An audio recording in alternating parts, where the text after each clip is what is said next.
Hello my dear students, मैं हूं आपकी biology mentor doctor Ankita Verma और एक बार फिर स्वागत करती हूं आप सभी का आपके फेवरेट चैनल डेफिनेट सक्सेस पाठशाला में, जहां आज हम लेके आए हैं क्लास 9 का फर्स्ट चैप्टर जो आपका बायोलॉजी का है, cell the building block of life का नेक्स्ट पार्ट। हमने इससे पहले वाले वीडियो में न्यूक्लियस और सेल वॉल के बारे में पढ़ा था, उसके स्ट्रक्चर्स, उसके फंक्शंस के बारे में देखा था। आज हम नेक्स्ट ऑर्गेनल की तरफ बढ़ रहे हैं, that is endoplasmic reticulum and Golgi body, जो हमारे सेल्स में प्रेजेंट रहता है और एक बहुत ही इंपॉर्टेंट फंक्शन प्ले करता है। कौन सा फंक्शन, चलिए देखते हैं। सबसे पहले हम देख रहे हैं एंडोप्लाज्मिक रेटिकुलम। क्या देख रहे हैं? Endoplasmic reticulum. एंडोप्लाज्मिक रेटिकुलम को हम फ्रेमवर्क ऑफ द सेल कहते हैं। क्या कहते हैं? Framework of the cell.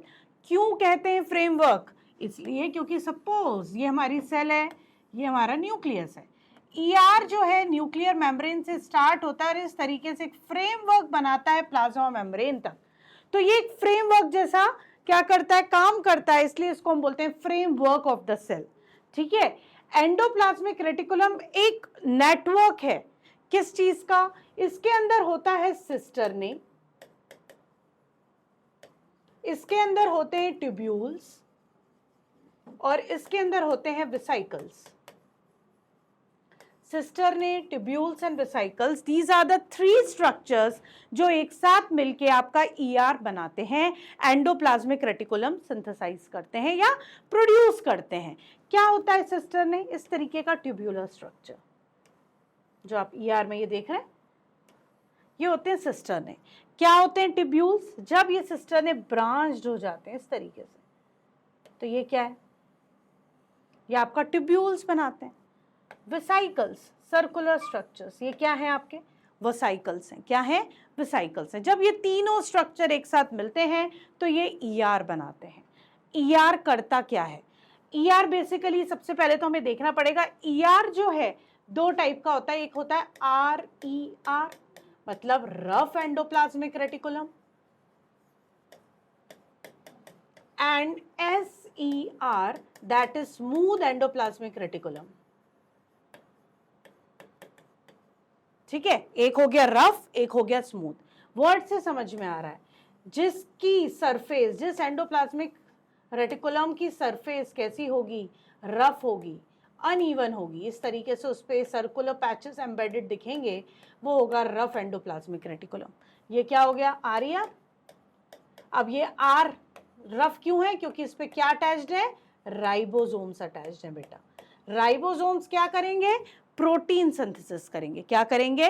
Protein synthesis. तो जो हमारा RER है, it is responsible for protein synthesis. ये क्या करता है? प्रोटीन सिंथेसाइज करता है। दूसरा SER क्या है? SER यानी स्मूथ एंडोप्लाज्मिक रेटिकुलम। क्या है? Smooth endoplasmic reticulum. स्मूथ क्यों? क्योंकि जब हम इसे माइक्रोस्कोप से देखते हैं तो इसका सरफेस बहुत ही इवन, बहुत ही स्मूथ दिखता है, इस पे कोई अटैचमेंट नहीं है। तो ये जो स्मूथ एंडोप्लाज्मिक रेटिकुलम है, it is responsible for fat और स्टेरॉइड सिंथेसिस। ठीक है। तो जो हमारा ER है उसमें रफ एंडोप्लाज्मिक रेटिकुलम जो है वो प्रोटीन सिंथेसिस करता है, जो स्मूथ एंडोप्लाज्मिक रेटिकुलम है वो फैट सिंथेसिस करता है। अब हम देखते हैं कि इसमें क्या दिया हुआ है। Endoplasmic reticulum is a complex network of tubular membranes exclusively present in the cytoplasm of eukaryotic cell. ठीक है। Rough endoplasmic reticulum has ribosome embedded in it, giving a rough appearance. The smooth endoplasmic reticulum does not have these ribosomes, hence appearing smooth. इसलिए वो कैसा दिखता है? Smooth दिखता है। ठीक है। ये है आपका, देखिए स्ट्रक्चर, इसमें आपको ये दिख रहा है, ये मेम्ब्रेन कैसी दिख रही है आपको? ये राइबोसोम्स अटैच दिख रहा है। तो ये क्या है आपका? ये रफ है और ये प्रोटीन सिंथेसाइज कर रहा है। ये स्मूथ है, इसके अंदर आपको कोई भी अटैचमेंट दिख रहा है?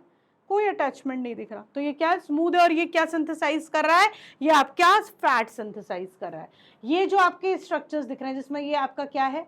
आपकी बैलेंस, ये ब्रांचिंग है, ये जो स्ट्रक्चर है ये ट्यूब्यूल्स कहलाता है। जिसमें आपकी कोई ब्रांचिंग नहीं होती ना, that structure is known as cisternae. उसको क्या बोलते हैं? सिस्टर्नी। और ये जो सर्कुलर स्ट्रक्चर्स हैं ये वेसिकल्स हैं। क्या हैं? वेसिकल्स हैं। ठीक है, तो ये जो स्ट्रक्चर है ये न्यूक्लियर एनवेलप से, आपका न्यूक्लियर एनवेलप से स्टार्ट होता है और प्लाज्मा मेम्ब्रेन तक इसी तरह का मेम्ब्रेनस नेटवर्क बनता है। ये एक फ्रेम जैसा हमें दिखता है जो हम देखते हैं, इसलिए इसको बोला जाता है फ्रेमवर्क ऑफ द सेल। समझ में आया बच्चों? अब फंक्शंस में आप देख लीजिए, synthesis of protein, synthesis of lipids मतलब fats and lipids, transportation of protein and lipids from membrane. अब प्रोटीन और लिपिड्स कहाँ यूज होंगे भाई? प्लाज्मा मेम्ब्रेन आपको पता है फॉस्फोलिपिड से और आपके प्रोटीन से बनी है। तो जो बायोजेनेसिस होगी आपकी प्लाज्मा मेम्ब्रेन की, वो किसकी वजह से होगी? प्रोटीन और लिपिड की वजह से होगी। It transport the protein to Golgi apparatus in vesicles, और प्रोटीन को वो गोल्जी एपरेटस तक भेजता भी है। कैसे भेजेगा? वेसिकल्स में पैक करके। किस में पैक करके? वेसिकल्स में पैक करके। तो these are the different functions of ER. अगर इसका स्क्रीनशॉट लेना चाहते हो तो इसका स्क्रीनशॉट लेके भी अपने पास रख लो कि आपके पास 1-1 लाइन के पॉइंटर्स रहेंगे कि मेन फंक्शंस एंडोप्लाज्मिक रेटिकुलम का क्या है। ठीक है, अब आ जाओ नेक्स्ट, गोल्जी बॉडी। क्या है आपका? गोल्जी बॉडी, जिसको हम क्या बोलते हैं? Shipping department of the cell. Shipping department क्या करता है? कोई भी चीज एक्सपोर्ट या इंपोर्ट करता है, राइट? तो गोल्जी बॉडी भी जो है क्या करेगी? हमारे बायोमोलिक्यूल्स का एक्सपोर्ट और इंपोर्ट करती है, जिसको जहां टारगेट सेल तक जाना होता है वहां तक पहुंचाती है, पैकेज करके, उसको मॉडिफाई करके। ठीक है, सिंथेसाइज तो वो हो गया ईआर में। अब उसका मॉडिफिकेशन, उसकी फाइनल पैकेजिंग कौन करेगा और उसको टारगेट तक कौन पहुंचाएगा? वो पहुंचाएगी गोल्जी बॉडी। इसलिए उसको हम बोलते हैं shipping department of the cell. Camillo Golgi नाम के साइंटिस्ट थे, उनने सबसे पहले ये डिस्कवर की थी, इसलिए इसको गोल्जी बॉडी, उनके नेम के ऑनर में हमने उनका नाम रख दिया गोल्जी बॉडी। क्या बोल दिया उसको? Golgi body. Golgi apparatus is membrane-bound organelle of eukaryotic cell that is made up of series of flattened stacked pouches called cisternae. इसमें भी cisternae present रहते हैं और vesicles रहते हैं। और क्या रहते हैं?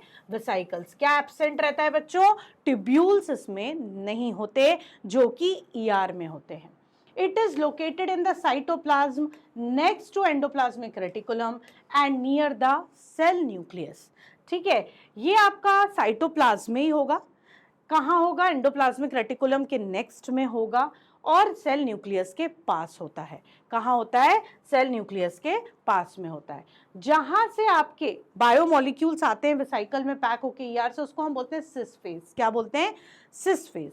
जहां से वो मॉडिफाई होके, पैकेज होके बाहर एग्जिट आउट होते हैं बायोमोलिक्यूल, उस फेज को हम क्या बोलते हैं? Trans face of Golgi body. क्या बोलते हैं? Trans face of Golgi body. ये आपका सिस्टरनी क्या है? सिस्टरनी। ये देखिए मेम्ब्रेन बाउंड पैकेज दिख रहे हैं आपको, और ये आपके क्या है? वेसिकल्स हैं। क्या है ये? सीक्रेटरी वेसिकल से सीक्रेशन करता है, बायोमोलिक्यूल को जाके सीक्रेट कर देता है। तो गोल्जी बॉडी का मेन काम ही सीक्रेशन है। क्या है? सीक्रेशन है।